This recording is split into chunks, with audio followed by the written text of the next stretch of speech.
A esta hora hablamos de México porque el presidente Andrés Manuel López Obrador registró una aprobación de 62% en un año marcado por la pandemia de la COVID-19. Durante 2020, diversos eventos pudieron haber marcado la popularidad de AMLO, sin embargo, sus niveles de aprobación se han mantenido por arriba del 50%, muy al contrario de lo dicho por sus adversarios. En Estados Unidos. Y para hablar de este tema nos acompaña Quique Mireles, el consultor y analista político. Ahí está, nos acompaña a esta hora. Bienvenido, buena tarde. ¿Cómo estás, Carlos? Muchísimas gracias por este espacio y saludos a todo tu auditorio. Es un gusto. En efecto, Bienvenido. Muchísimas gracias desde México. Como bien lo comentas, el presidente alcanzó unos índices de popularidad del 62%. Si esto lo analizamos desde el ámbito público, tal vez podríamos decir que tiene muy buenos números, pero debemos de ampliar un poquito el espectro para saber y ver los números que tenía Andrés Manuel López Obrador con anterioridad. Por ejemplo, sigue en caída, es importante decirlo, porque en el mes de noviembre de precisamente 2020 presentaba un índice del 64%. Pero si lo comparamos con un año atrás, con diciembre de 2019, Carlos, estamos hablando que el presidente perdió cerca de 10 puntos porcentuales en el tema de popularidad, que no es lo mismo que la aprobación de su gestión. Pasó del 71.16 en diciembre del 2019 al 61.86 en diciembre del 2020. Recordemos que durante la pandemia también, concretamente en el mes de junio, presentó el índice de popularidad más bajo, llegó a estar en niveles del 56%. Esto creo que hay que hacer un contraste, Carlos, para poder entender concretamente lo que está pasando, un contraste con los números de popularidad contra aprobación. Fíjate que si analizamos qué piensa la gente que contestó esta encuesta de popularidad del 62% sobre si el país, concretamente México, va por buen camino, únicamente el 28% afirma que sí y 34% dice que no. Entonces, ahí es donde tenemos concretamente que analizar los números, porque también, Quique, si nos cuentas vamos pendientes. Sí, dime. A pesar de esos niveles altos de popularidad, cuentas pendientes hasta ahora en la administración de Andrés Manuel López Obrador, que tocan a la gente, que tocan a las familias mexicanas, por supuesto.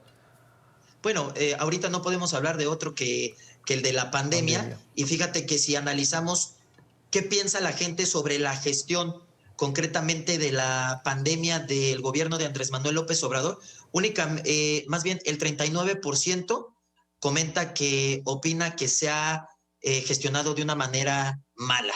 Es decir, el 39% piensa que se ha hecho muy malas cosas. Y, por ejemplo, en el tema económico, que también es un tema que tiene una deuda muy, muy grande el gobierno de Andrés Manuel López Obrador con la gente durante la pandemia, el 47% de la población opina que el rumbo económico que tiene el país es erróneo.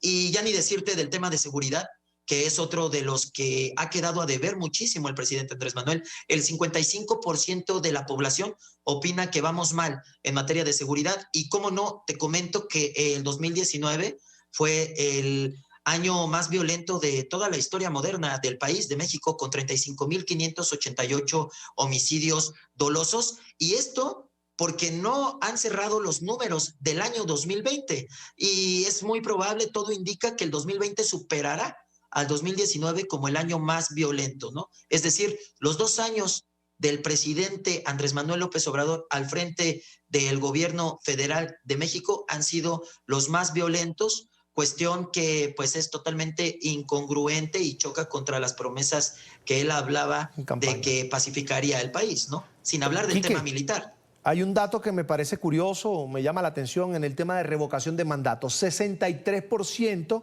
de los encuestados contestó que votaría porque Andrés Manuel López Obrador siguiera en el poder. Allí esa coalición anunciada por la oposición como que no está dando muy buenos resultados, no es bien vista, de alguna manera uno puede sacar el análisis de que no es muy bien vista por los mexicanos. Bueno, hay que analizar, como te digo, pueden parecer números muy, muy fuertes, pero si no se analiza el contexto de cómo estaban anteriormente, no se podrían entender. Por ejemplo, ha caído cerca de 10 puntos el porcentaje de población que también estaría a favor de que Andrés Manuel continuara. Es muchísimo, y sin embargo, precisamente esta coalición que acabas de mencionar, todavía no sabemos cómo será recibida por la población, porque será la primera vez que salga a las urnas, concretamente en el mes de junio de este año, saldrá a pedir el voto y ahí sabremos si concretamente la coalición obtuvo o no el respaldo de la gente.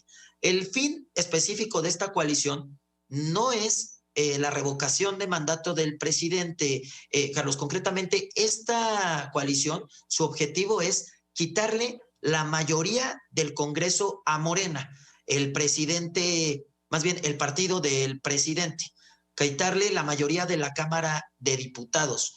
Y veremos si esto se logra a través de esta coalición, que dicho sea de paso, hay que recalcar, es una coalición que únicamente se dará en algunos estados, en algunas provincias, por así llamarlo para tu auditorio. No es a nivel nacional. Irán por distritos federales, pero solamente en algunos estados, en algunas provincias. Bien, ese Quique Mireles, consultor y analista político mexicano, a quien le agradezco mucho compartir con nosotros aquí en la tarde de NTN 24. Quique, será hasta la próxima. Muchísimas gracias. Un saludo a todos. Buena tarde. Hasta pronto.